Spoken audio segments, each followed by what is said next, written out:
Welcome back, everybody, to the Fantasy Hockey Hacks podcast. I'm Devin Davidson, your host. With me, as always, Bruce Gunther and John Enns. Boys, what's happening? Trying to figure out group chat. Okay. It's not rocket science here, Bruce. I know. I don't use group chat that often. Whoops, the group chat that often. So I was just testing you. As always, we are a proud member of the Hockey Podcast Network and the official podcast of Left Wing Lock, your number one source for fantasy hockey intelligence. Bruce, let's just talk about it right away. I had it in here. I just added at the end of the notes for the week, the bracket challenge. So after tonight's results, I'm happy to say that I've surpassed you. I'm now sitting in second in that league.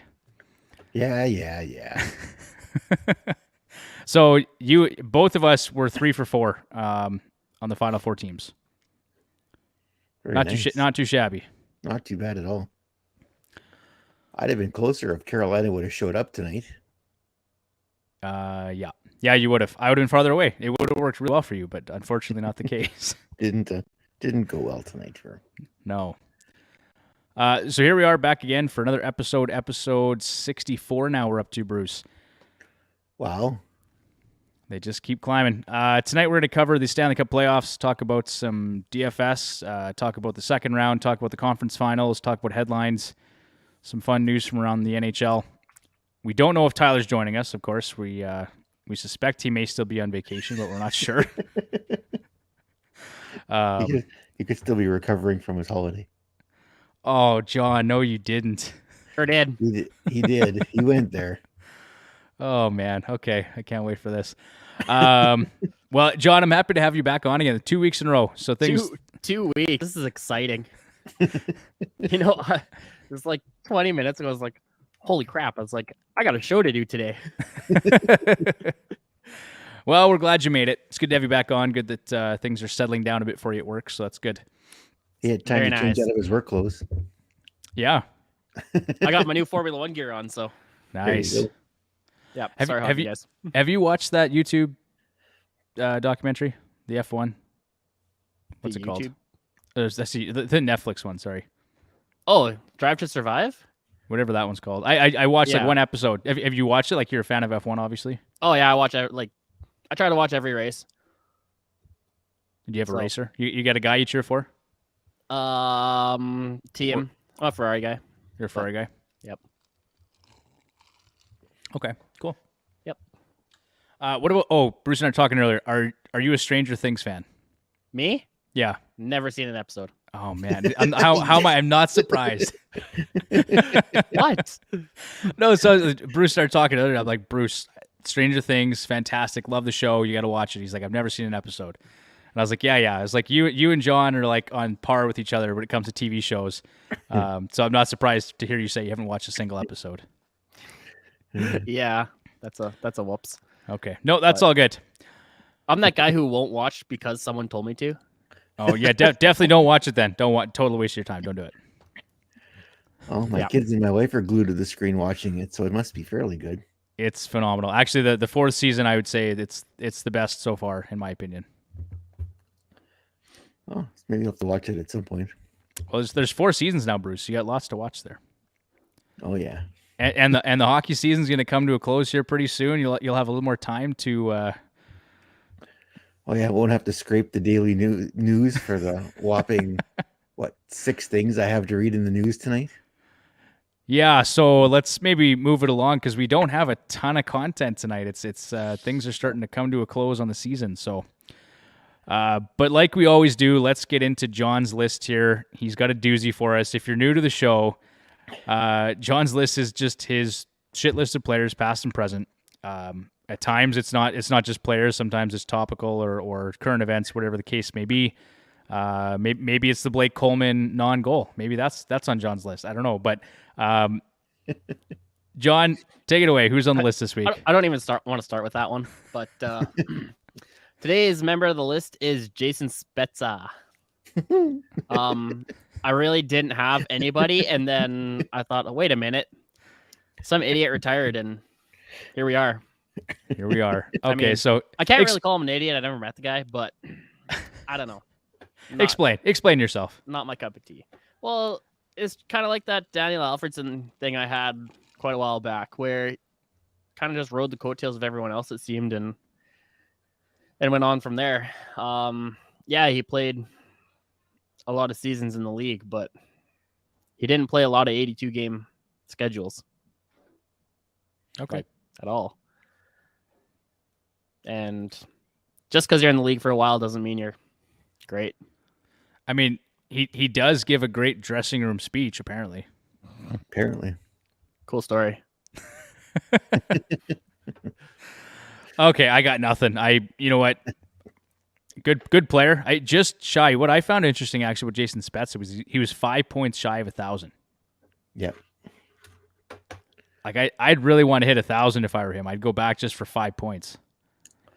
Yeah, Dubas probably told him he wasn't going to re-sign him. Probably. Yeah. But hey, we'll sign you to the front office. Got to find someone with actual playoff experience. Yeah. And who doesn't suck. And who can win a game 7. He'll probably try to lure Justin Williams out of retirement. Oh boy. Yeah, that's a good deal. Offer him $7 million. Mr. Game 7. Mr. Game 7. Yeah, the Hurricanes could have used him tonight. Yeah, they sure could. Well, we'll get into that one here shortly. But before we do, let's cover Fantasy Lock of the Week, May 23rd to the 30th, presented by Left Wing Lock. I went with Leon Draisaitl for 2 reasons. One, I knew John would be on the show, so obviously that would just piss him off. And every good podcast starts with a bit of conflict, right? Possibly. And then, of course, because he's a phenomenal hockey player and 17 points in 5 games, 2 goals. He had 14 even strength points in that series on one leg. It's not bad. On one leg. One leg. It's not bad. It's pretty good. He had 7 points in 2 games this past week. Primary assist on the series-winning overtime goal by Connor McDavid. John, have you ever seen Connor McDavid so happy? No. It's about friggin' time it happened too. Yeah, that's by far the most emotion I've seen from him ever. Oh yeah, 100%. The other Oiler, just because that's all we do here is just put Oilers on Fantasy Lock. Zach Hyman. I should have mentioned we have some information here on the DK salary too. I think Draisaitl is averaging 25, almost 26 points, fantasy points per game in that series against Calgary. So if you're playing DraftKings, definitely someone to look at in this upcoming round. And then the honorable mention here is Zach Hyman, DK salary of $4,900, averaging nearly 25 fantasy points per game. He had 8.6 goals in 5 games during the Battle of Alberta, 5 even strength points, 2 power play goals, 25 shots on goal. So 5 shots a game for Hyman. Yeah, we decided to give Connor McDavid the week off on this entry, so he went to his 2 teammates. I mean, I could have gone elsewhere, but I thought, you know what, these guys had a hell of a week. They sure did. Oh, you could add Evander Kane into that list too, right? You could. Bouchard had a great week. Mike Sure Smith did. was good for long stretches of time. We won't talk about the other Or the long incidents. Yeah. They're sure fun to talk about now, but Oh yeah, let's just ignore the fact. Okay, so that does it for Fantasy Lock of the Week. We'll move on. Bruce, take us through headlines and hot streaks with the hacks. All right, so we had a flurry of activity this week in the news. I got a whopping 7 items here. So beginning of the week, we found out what happened to Tom Wilson and why he didn't play a chunk of the first round series. He had his ACL reconstructed in his left knee. His recovery time is 6 to 8 months, so he will miss start of next season. Yikes. The aftermath of the Florida Panthers bowing out to the Tampa Bay Lightning. Joe Thornton said he is unsure if he's going to return for his 25th season or not. Claude Giroux also said that he's going to take some time before figuring out what his next move is or where he'll go. They can't bring him back though, hey Bruce? Like they don't have the cap room to bring Giroux back. I don't think so. If for Giroux to come back, it would have to be an extremely team friendly contract to bring him back. Yeah. Yeah, they shot their shot this year and it didn't pan out. Yeah. They got Vasilevsky Literally. Oh, yeah, they do. I'm actually. We'll talk about that after here, but I'm pretty excited to talk about that Eastern Conference Final. Yeah, for sure. Also, Bill Zito was non-committal on whether Andrew Burnett would return as the head coach of the Panthers. He said they'll take their time here after their season ended sooner than they had anticipated, and they'll do their meetings and stuff like that before they consider their next move. So, doesn't that strike you as odd? Yeah, a little. Just a wee bit. Like, this guy just got nominated for Coach of the Year. They had a historical run in the regular season. Yeah. Yeah.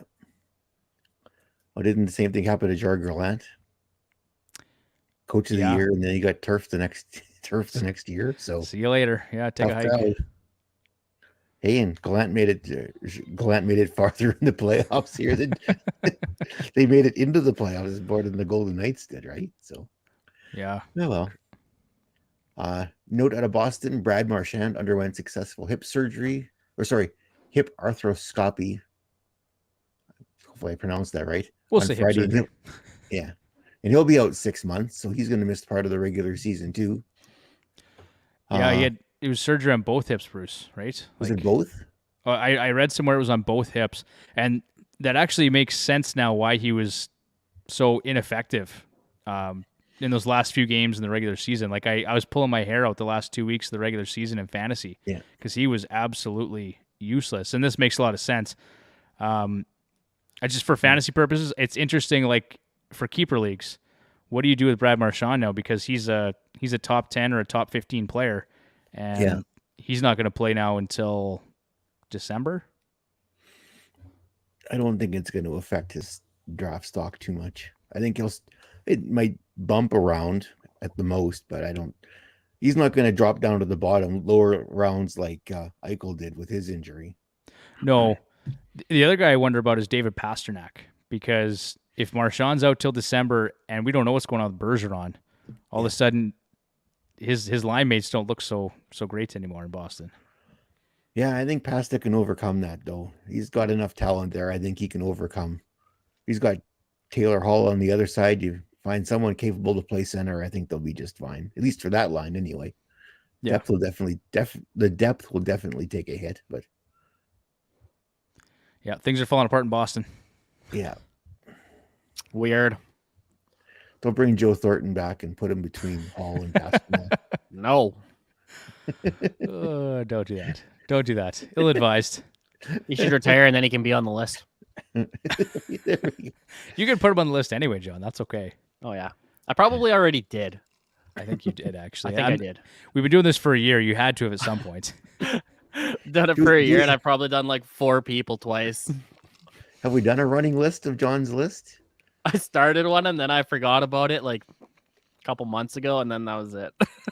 We actually there was a document. There's a Google Doc somewhere. There is a doc. Let's see here. We should put that on the website. John's list. That's a great idea, actually. We should have a link to that. Have the effort of them going through and doing this. We should make sure it's documented. John can give a little blurb on why each of them are on the list, and it'll be the same thing every time.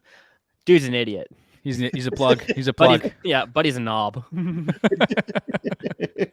I just don't like him. Well, at least you're consistent. That's all we can say. At least you're consistent. Yeah. Well, that's something we can work on in the off season. There you go.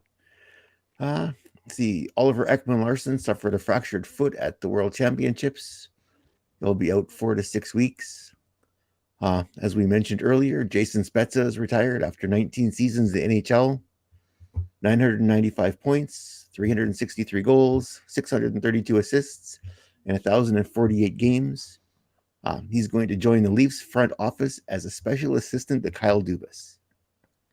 But yeah, little clap there. That's not a clap for him retiring. That's a clap for him being gone. Oh, jeez. Mine was genuine. Like, well done. Yours nice genuine. career. Mine wasn't. Mine nice was career. For you. Over 1,000 games. That's pretty impressive.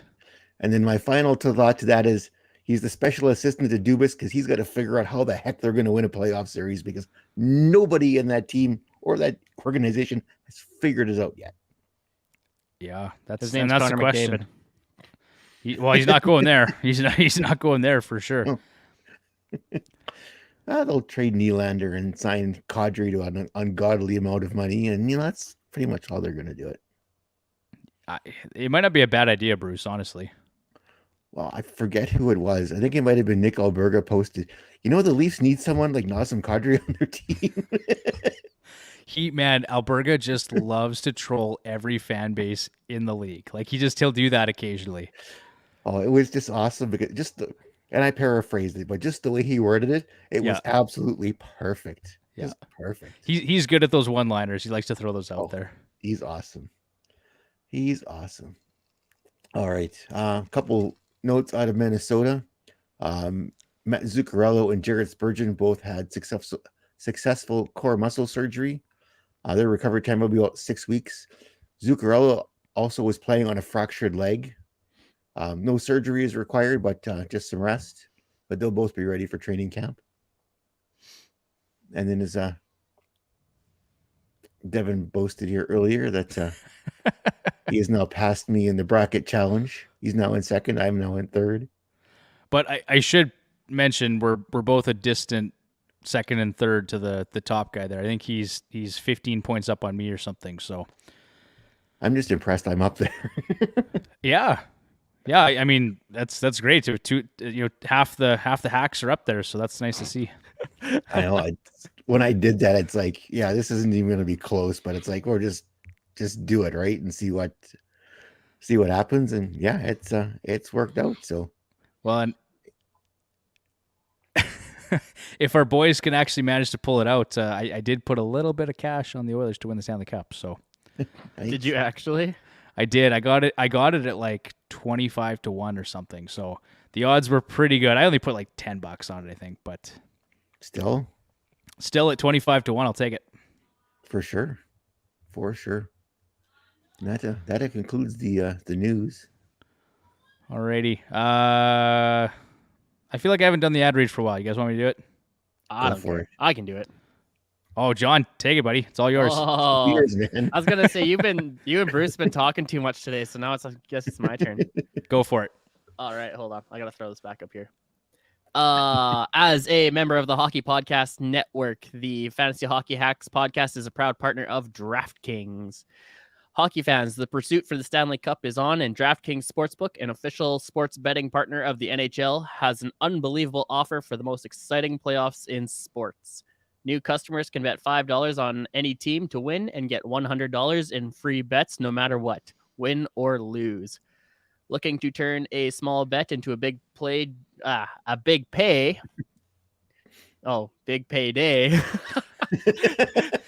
Why you got to make that 2 words? Looking to turn a small bet into a big payday during playoffs? With DraftKings same game parlays, you can do just that. Create your own parlay by combining multiple bets, like which team will win, how many goals will be scored, and more. It's your shot at an even bigger payout. DraftKings is safe, secure, and reliable. Best of all, you can deposit and withdraw your cash whenever you want.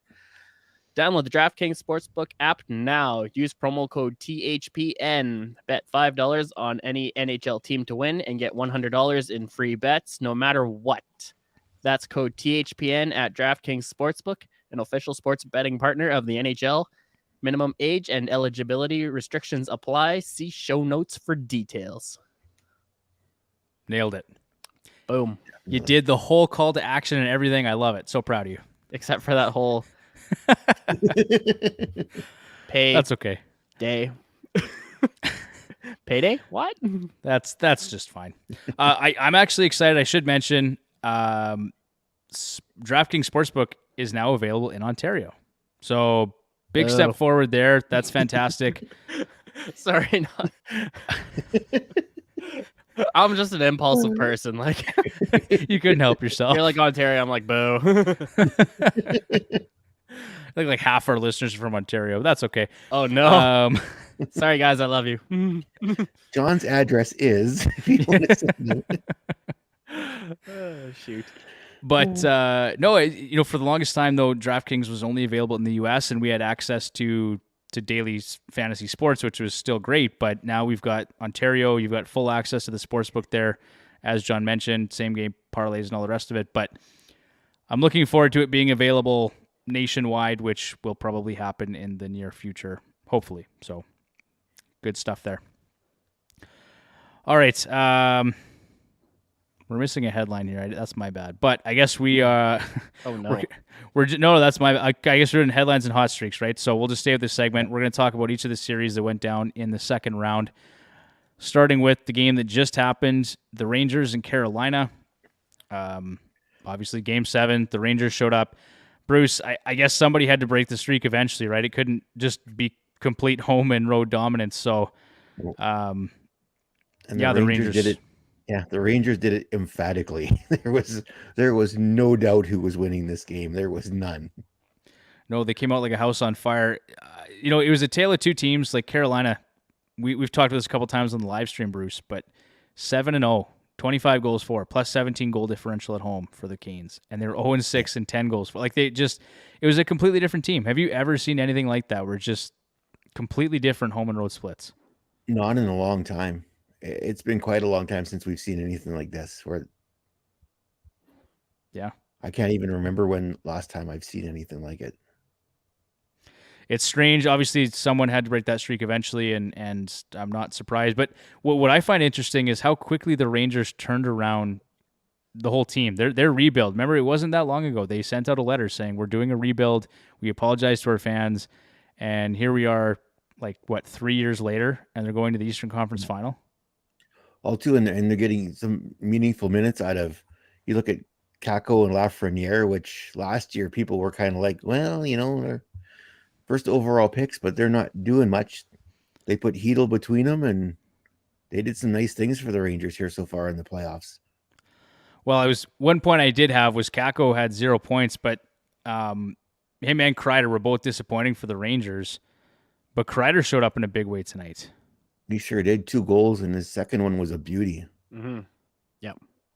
And, well, again, Bruce, we talked about on our live stream at noon today, that was one of the keys for the Rangers, right? They need Kreider to show up. And one note I hit, obviously Kreider must have heard us. He was listening to the show, I'm sure of it. So did Shesterkin. They must have heard us. And yeah, stepped up their game big time. Those guys, we're going to show them up. Actually, who's our most famous listener? Has to be Chris Kreider.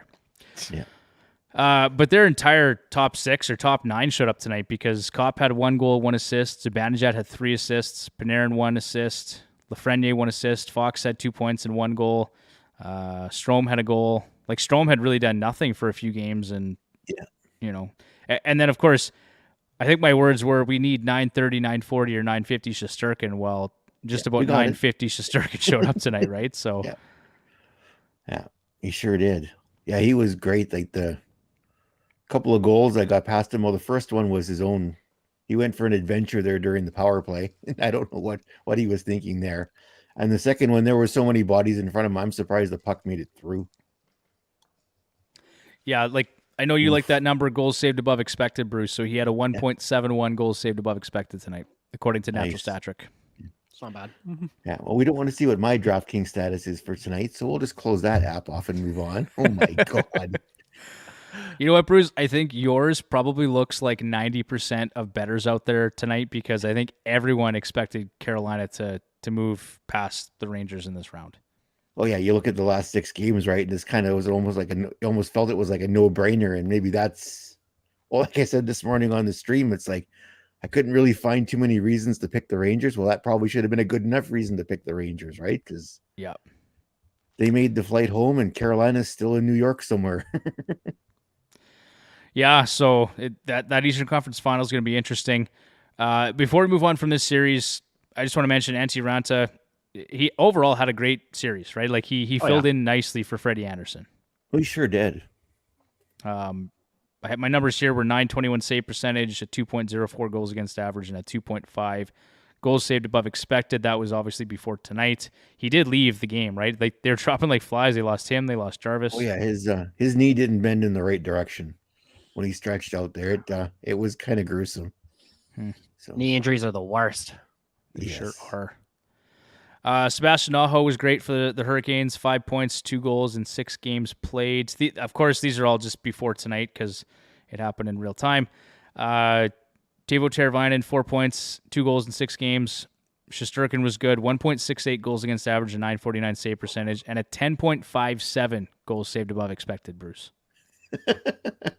Wow. He's going to need that in the next round going up against Vasilevsky. He absolutely robbed the Hurricanes of that series. And you know what the best part about this series coming up is? Guess who the home team is? It's the Rangers. The Rangers. It's not even Tampa. It's the Rangers. I know. They're the That's home so team. funny. Zibanejad was good as well. 5 points in 6 games. And Adam Fox, of course, he had 6 points in 6 games, and he had 2 more points tonight. So he came up big for them as well. What about Lindgren, the defenseman? Yeah, I heard a bit I more think about him lately. It won't show up so much in the DraftKings stuff, but I'm pretty sure he is bruised on 90% of his body. I think they carried him off the ice twice, and he still came back and finished the game. Like, it's just Hockey they're players, up by 4 goals, and he took another one off the collarbone with like 2 minutes left in the game. He's just diving all over the place. Like, it's like Monty Python, honestly. These guys, like, you lop off their leg and they jump around and they don't care. Like, it's just a flesh wound. it's just a flesh wound. Yeah, they keep going. It's hilarious. Yep. All right, let's move on then. St. Louis versus Colorado. Obviously, Colorado won that series 4-2. Some of the big notes there, like, the series turned when Binnington went out with injury. And I think this is your note here, Bruce, was talking about the Blues came unglued and the Avs. Like, they were very undisciplined in Game 4, right? It was all about getting some revenge on Nazem Kadri after that injury. Didn't go so well for them. No, they just got away from their game. They stopped playing hockey. They just and then Game 5 was just the Nathan McKinnon show. That was crazy. That was one of the John, did you see that goal from McKinnon? I did. That was wow. That was me putting solidifying my top 3 player in the league, McKinnon. Behind Draisaitl and McDavid. No. I can't even talk right now. No, get number 2 is Mike Draisaitl Smith. out of there. His name's Crosby, and you know it. Oh, okay. So yeah, he's pretty good. He's What's pretty good. I hear he's great at golf too. You know, Draisaitl would be too if his name wasn't McDavid. I'm kidding. Crosby, he's honestly one of my favorite players ever. I'm actually surprised you don't have a Crosby jersey behind you. Yeah, I almost did. Actually, it's closer to having a Malkin jersey behind me. Okay. But that's the day I ended up going with the Nugent Hopkins and the Patty Kane. Yep. I bought those 2 jerseys the same day, so Fair enough. but No, I love Crosby. Honestly, one of my favorite players ever, all time. But yeah, that goal by McKinnon was insane. And the best thing about it was the timing. Like it was 2 minutes from putting the icing on that series. Yeah. But didn't hold up. And then, of course, they go to Game 6, and Darren Helm scored with 6 seconds left in the third period. That was nuts. I don't know what that was. You guys heard that, right? I'm not insane. Oh, did you hear that? Yeah. Yeah. Oh, jeez. Yeah, that was coming from my end. That was no, that was turning off the hydrant outside. Oh, okay. Apparently, my grass is getting watered. Okay. I don't know why. It's pretty blotchy. Okay. So Binnington versus Colorado. So yeah, like I mentioned earlier, the series took a turn when Binnington left. So his record was 1-1. He had a 1.78 goals against average, a 955 save percentage, and a 5.61 goals saved above expected. Conversely, Husso came in for St. Louis, and he had a 1-3 record, a 4.17 goals against average, an 879 save percentage, and a negative 4.22 goals saved above expected. So, ouch. Yeah, you can see obviously why that played a real factor in St. Louis not moving on. Yeah.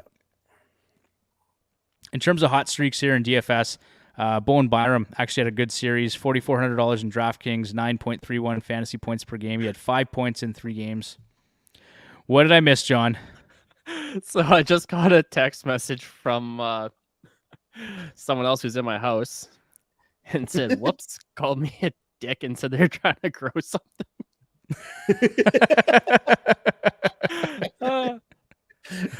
My apologies to the listeners, but whoops. That is Oh, funny. you're not supposed to tell people my texts. You They're hear still everything listening. you're saying. Yep. Oh, that is funny. Oh, jeez. I can't even say that one out loud.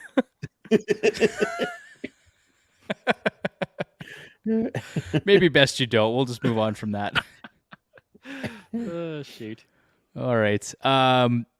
Yeah, Nate McKinnon, $11,400. You're gonna spend up if you want Nate McKinnon in your lineup, but 16, almost 17 fantasy points per game versus St. Louis.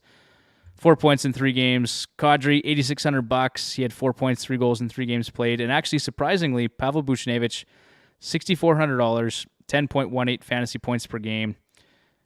4 points, 1 goal in 3 games played. He was actually, I think, their leading scorer in that series, or at least it was on the road, I believe he was. So some good things there from Buchnevich. He's been solid. Yeah, I mean, like, the Rangers, I'd like to say they missed him, but they've done just fine without him. So they seem to be doing all right. Okay, let's move on here. Last series to wrap this week, and that was Edmonton-Calgary. Edmonton, shocking to some, not so much to others, but they took that game in 5. I did not see it happening in 5 games. Much to my delight, I took $10 off Warner for that bet. Well, of course he's gonna bet against him. Oh yeah, yeah, and he very like he handed over his 10, but he was holding on to it pretty tight at the end. Oh, of course. I don't know why. Okay, so let's talk about this series briefly. Obviously, like, it was interesting because Calgary outplayed Edmonton in terms of shots and shot attempts and scoring shot, all the things. Like, if you look at the numbers, the raw data, it's like, yeah, okay, Calgary outplayed Edmonton, but watching the series, did you guys ever feel like Edmonton was being outplayed other than maybe game 1? No. No. Nope. No, even in game 5 there when they went down 2-0, it's like, no, they're not out of this by any stretch. It's No lead was safe in this series, and I wasn't concerned for a second. So no. Even the 132 footer there in game 4, I still didn't.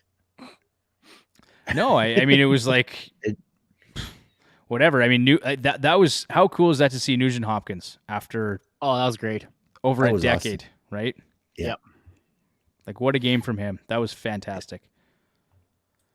Well, I think I mentioned this off air too, is watching the Oilers play now is like watching the Kings play in 2012 and 2014. You just, it's a feeling like this. It's like nothing seems to phase this team now. Yeah. It just, long goal gets let in, big deal. I will just go back and score right away, and it just has that. They have that feel right now. So hopefully it can continue, because Colorado is going to be a tough test. Oh yeah, that's gonna be a great series. It's going to be a lot of fun. From the games they played in the regular season to this now, it's gonna be incredible. Well, we got some more. Like, let's cover this series quick, and then let's cover the conference finals, because I definitely want to get into that. Game 5 was crazy for the Battle of Alberta. 4 goals in a minute 11. Bruce, we talked about that on the stream, of course, last week. Yeah, I looked down. I missed 2 goals. that was honestly the craziest sequence I've seen in a very, very long time, probably ever, because I didn't watch 80s hockey, but that was crazy. Let's talk quick about the Coleman goal. I mean, Bruce, you and I talked about it on the live stream. So John, I want to get your take on it here on the show, because listeners haven't heard it from you yet. Was that a goal or not? I'm gonna call it a goal. Okay, interesting, bold move, Cotton. Very close. It's honestly so tough to tell. I didn't think it was getting overturned, simply because they called it a goal on the play. That's fair. Did he kick it? Yeah, of course. Well, yeah. It's about as good as you can get without calling it a kick. The whole act was intentional, but a distinct kicking motion, I don't know. But the whole thing was intentional, and you could tell. Yeah. Bruce and I talked about it. I think that they need to work on the wording for that rule because like intent, right? That's a good word you use there, John. Like it was intentional and there was intent to move the puck, to accelerate the puck forward, right? And I think that's what really needs to be considered. And because it was pretty obvious in my mind anyway. And of course I'm biased and people are going to call me a homer and all the rest of it. But for a lot of reasons, like the way that his foot moved forward when he was falling and he was like, there's lots of things. And I don't know, I'm not going to get into it in detail here, but I just felt that there was intent there. And if you looked at different angles, the one that was damning for me was the one over, like it was kind of the reverse angle up high. And it really looked like Coleman's skate kicked the puck. Like it was as close to a kick as you could get, I guess. Yeah, from that angle, you could tell his his foot wasn't moving in a natural progression. Like you can see, because after the goal was scored, I'm like, why is this taking so long? It's like, it's in, right? Like it didn't look from the angle we saw from the goalie cam, it looked perfectly fine, right? And then you show that reverse overhead, it's like, oh yeah, that's coming back. I'm with you though, John. Like initially I was like, they're not going to overturn this, like because the Oilers never get those calls. That was my thing, is they never get those calls, and to see them get one here with 6 minutes left in the third in an elimination game, I was like, wow, that's actually shocking to me. Yeah, it's huge, right? It's huge. Now, saying that, Calgary had 6 minutes left in regulation to win that game, and then they had the overtime period, and they just didn't show up. And I mean, game winner from McDavid. Nice play from Draisaitl. I think, John, even you'd agree it was a nice play from him to okay. Him an inch. Well, he corrals the puck and makes a nice play, and basically a no-look pass to McDavid, who's wide open in the slot, essentially. The thing about that play that was funny to me was, what was Gaudreau doing? Did you guys notice that he skated up ice to cover the point? If you go back and watch that play, Gaudreau is standing essentially next to Draisaitl. And then when the puck comes to Draisaitl, he actually goes and covers the point. I thought he was leaving this. I thought he had assumed that when I saw that, I thought he assumed that they had control and he was blowing the zone to get a pass. He may have been too, Bruce, but I think, like, if you've played any hockey, right, like you kind of look at it like I always played wing, right? That was always my position. Yeah. And it's always your responsibility to cover the point, right? Like you got to cover the D-man at the point, right? And maybe he was trying to fly the zone for an offensive opportunity. Maybe he was covering the point. Either way, he didn't take the opportunity to cover Draisaitl or try to break up the play. Like, because if Gaudreau just moves down to cover Draisaitl, he can't get that pass off, and there's no scoring opportunity. So I found that really interesting. It was just kind of a weird thing from him. And then my question to the two of you: have we seen the last of Gaudreau in Calgary? I don't think so. You think he's going to resign? You both do, I guess. I think so. I think he'll resign in Calgary. I think he will. Calgary will figure something out to keep him. I have no faith in Johnny Gaudreau, so I'm going to say he signs as a free agent, maybe in New Jersey, maybe in Philadelphia. I don't know, somewhere out east. I think he's going back to the East Coast. We'll wait and see. But, and then hot streaks, McDavid, $9,800 in DraftKings, averaging 23 fantasy points per game versus Calgary. Draisaitl, $7,700, 25.6 fantasy points per game. I'm just going to say it again. What Draisaitl did against Calgary was absolutely mind-blowing. He deserved a lot more credit than he got this series. Because everything was about McDavid, right? And rightfully so. Like, McDavid had a phenomenal run, right? But I'm just... Yeah. Draisaitl had 17 points in 5 games. That's crazy. It is. Yeah. Zach Hyman. It was all right.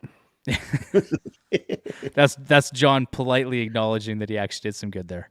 Yeah, that's about as good as it gets for me. Zach Hyman, I think, scored in every goal in this or every game in this series. So, yep, beauty, massive addition for the Oilers. I am such a huge Hyman fan, guys. Like, he not only is he a great human being, but he's such a good hockey player. He to me, he's Ryan Smith 2.0. That's how I would describe Hyman. Sorry, John. I know you also dislike Ryan Smith. Okay, as an Oilers fan, You gotta pick someone better. Like no, but if But you Hyman's watch, got a better shot than Smith does. he's got a better Yeah, no, everything. he's more talented, no question. Like he's a more talented hockey player. But the whole thing with Ryan Smith in the '06 Cup run, like that guy took a puck off his teeth and scored the game winner in overtime, and he was just all heart, right? He was a fan favorite. And that's you watch Zach Hyman, and he never gives up on a play. He always wins every board battle. He plays hard. Doesn't matter what the score is. He scores big goals. People love him, and there's a lot to like about that guy. Absolutely. Yep. And then we haven't even talked about Evander Kane yet. Wow. Leads all skaters in goals in the playoffs. He's been absolutely incredible. What do you guys think? What are the odds the Oilers sign him in the offseason here? I want to say it's better than 50%. If the Oilers can if they can make it into the finals, or at least can put up, if they don't make a good effort against Colorado, like the only thing that would be taking Kane away from Edmonton is he needs money. Yeah. If he wants to win, where else is he going to go? Like he's already got one hell of a resume here, and as in Edmonton with these guys, they can find a way to make it work. Like that's.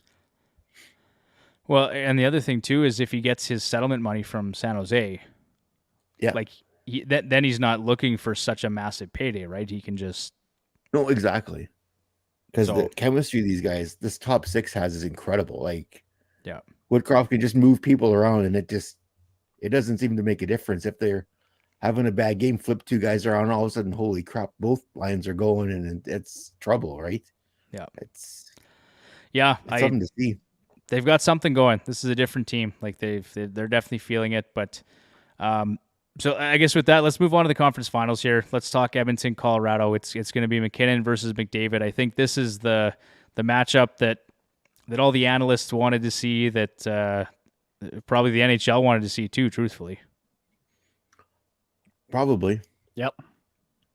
Like this is going to be good for ratings, right? You got McKinnon, McDavid, you got McCarr, Landeskog, Kadri. Like they've got a very, very solid lineup in Colorado. They've been the Cup favorites for a long time.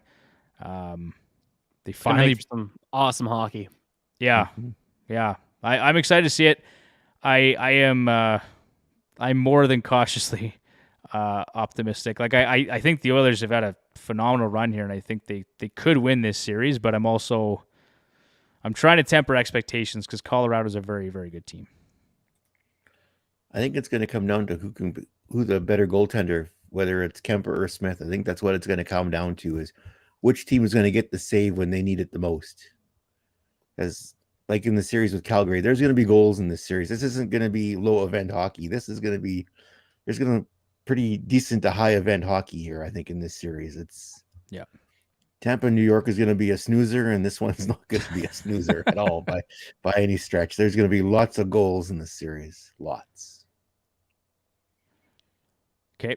So I guess we'll just quickly cover it. Like Bruce, you and I, did you take Colorado to beat Edmonton in your bracket, or who did you take? Yeah, I did. Okay. So for the record, I took Edmonton. Bruce, you took Colorado. John, who did you take in that matchup? Or who are you taking in that matchup? I want to say I took Colorado, but okay, I honestly can't remember. So I'm the lone homer here. That's fine. I gotta look again, man. I think Tyler's not here, so I'll speak up for him. I think he did have Edmonton going to the Stanley Cup Final this year, but losing to Tampa, if I recall. So, and then Bruce, who was your winner this year? My overall winner? Was it Tampa again? Yeah, I had Tampa beating Colorado in the final. Okay. Which very, very likely scenario. And that would actually be a lot of fun to watch too. Tampa, Colorado in the final. Definitely. Kind of why I picked it.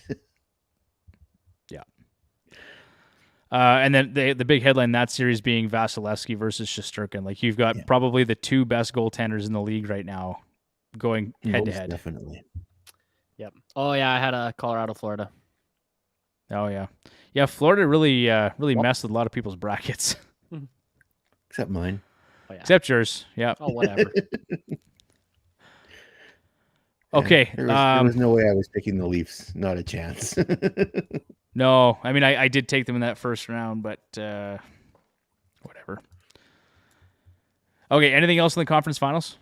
I guess we could mention, I haven't looked yet, do we have odds on those two series? Ooh. I'll just see if I can pull it up here quickly. Need the Jeopardy music. Okay, yes, we do have... oh, no. That is the game line. Okay, series winner. Right now, Colorado is the favorite at minus 250. Edmonton, the underdog, at plus 200. And Tampa's the favorite there at minus 175. The Rangers are plus 150. Probably not a surprise to anybody, I don't think. I mean, I'm a little surprised how much Colorado's favored at minus 250.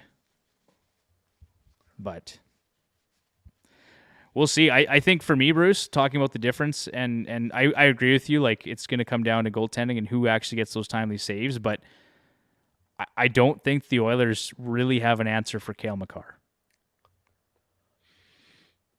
Not really, no, because Nurse is playing on what, half a wheel too? He's more or less. He's hurt too, so it's unless you never know, Bouchard steps up.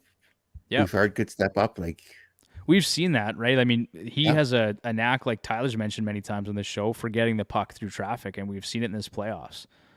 But Cale Makar, like I still can't get over it. I'm going to mention it for like a 15th time. 23 shot attempts in one game and 12 shots on goal. Like this kid just rips up and down the ice and shoots the puck whenever he feels like it. Yeah. And that's going to be tough for the Oilers. So, but you know, looking at the forward depth, like Edmonton is right there with Colorado. I think on defense, you know, it's maybe not quite as much. And then in goal, like it's who knows, right? But yeah, it's good. Like you said, it's going to be fun to watch. So.